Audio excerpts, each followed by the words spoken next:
Moving on to battle number 7, we do see the Riddim Rotoms and me, the Frosty Vulpix. Let's start introducing our first team here. This battle was actually very kind of special to me because it was this is my partner.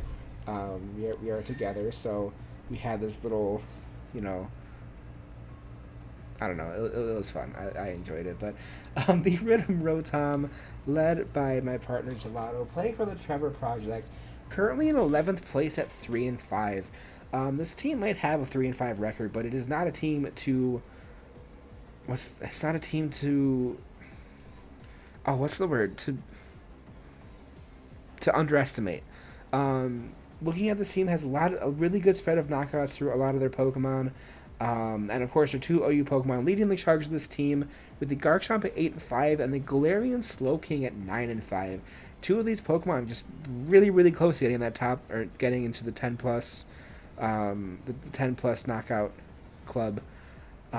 We do see the Inteleon as well here is at 5-3, coming back from a really strong, um, not 6 sweep, just like a reverse sweep. I don't know, getting a lot of knockouts in the last battle, I believe.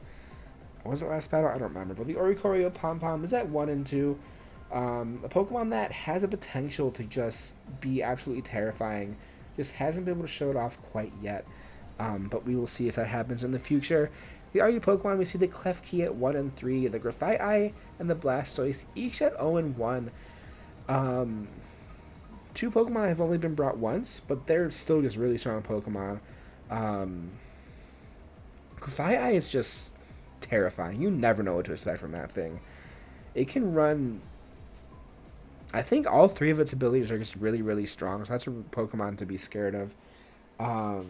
And you do see the two prankster Pokemon of Klefki and Grafaiai. I think that's kind of funny. The Enumon of this team, we see the Jolteon is at 2-7, has been brought every week so far. The Delmise is at 0-1, and the Freegraph is at 3-1. Jolteon is just really, really strong. A really, really strong Pokemon here too. That just has unfortunately come very close to getting a lot of knockouts. Just not enough damage. Just barely, not enough damage. The PU Pokemon of this team, we have the Aggron at 1-6, the Octillery and Greedent each at 1-1, and the Zangoose at 0-1. It's a really, really strong, really strong team. You never know what to expect when this team hits the field. And it's just really exciting to watch this team in battle. But their opponent is me, the Frosty Vulpix, led by Vulpix Aura, playing for the Friends of Animals charity, currently second place at 7-1, having my first loss against Mars and hoping that I don't lose again. But it's me. Oh my gosh. The OU Pokemon of this team, we see the Meowscarada at 13-3. I have a Pokemon in the 10 plus Chaos Club. Yay. You see the Ninetales, Alolan at 8-2. Another Pokemon that's close to getting that 10 plus knockout club. The UU Pokemon is the Hisuian Zoroark, which is only at 1-1.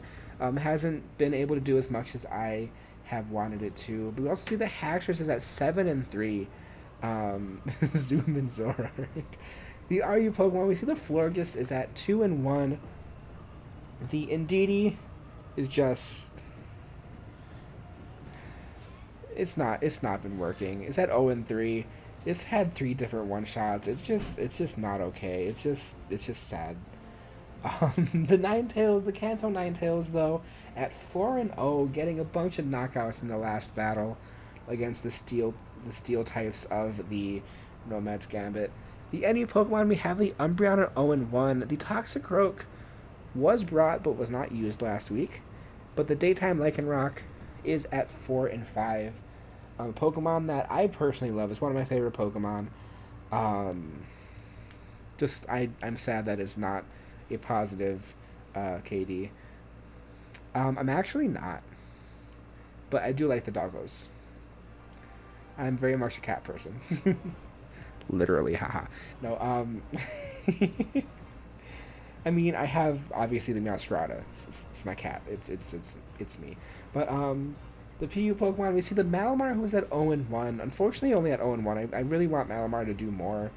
Because I had it in the PCL, and it just hasn't been able to do anything. The Scorch is at 2-1. Omolga is at 0-0, and the Lantern, the Fish, surprised about my Fish being so good, at 5-3. Yeah, I don't like talking about my team. I feel weird. So I'm just gonna introduce my team, and then let's move on. Let's keep going. Let's introduce the starting lineups of these two teams. We see the Riddim Rotoms. Interesting. Bring in the Grafaiai back. We haven't seen that. No, I don't think we've seen that since week 1. We see the Aggron, the Klefki, Galarian Slowking, Frigoraph, and the Zangoose coming back for the second time. And from the Frosty Vulpix, we see that Meowscarada, the Alolan Ninetales, of course, my two babies. The Hisuian Zoroark coming back. The Umbreon coming back. I don't think I brought the Umbreon for a while either. Malamar and the Lantern. I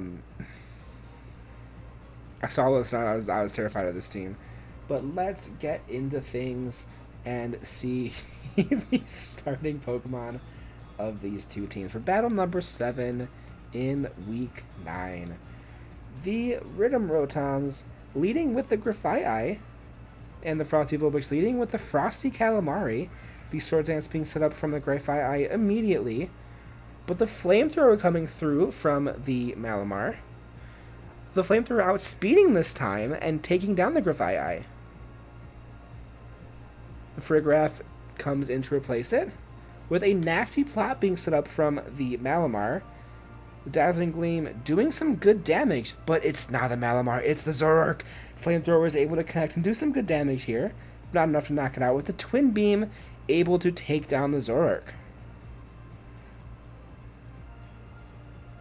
Now Serrano, I almost dropped, so it comes in, and the Frigoraph immediately switches out, with the knockoff coming through from the Meowscarada, and knocking off the lagging tail of the Klefki, with a Calm Mind then being set up.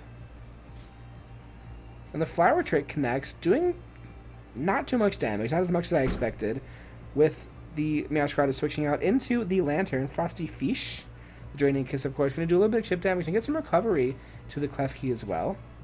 The switch from the Klefki into the Twix Moderator Slowking, the Scald coming through, getting the burn now. And the Hidden Power, super effective hit, doing a little bit of chip damage to Slowking, with the Trick Room then being set up by the Slowking. The switch from the Slowking into the Aggron now, with a Scald coming through, doing a little bit more than half of the damage of this Aggron.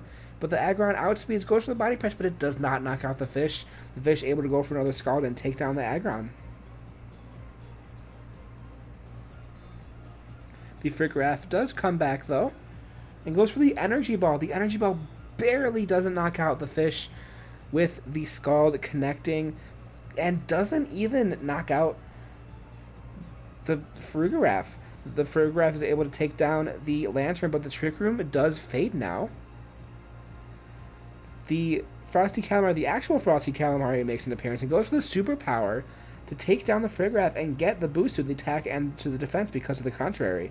Zangoose then comes back, but the outspeed from the Calamari to take down the Zangoose.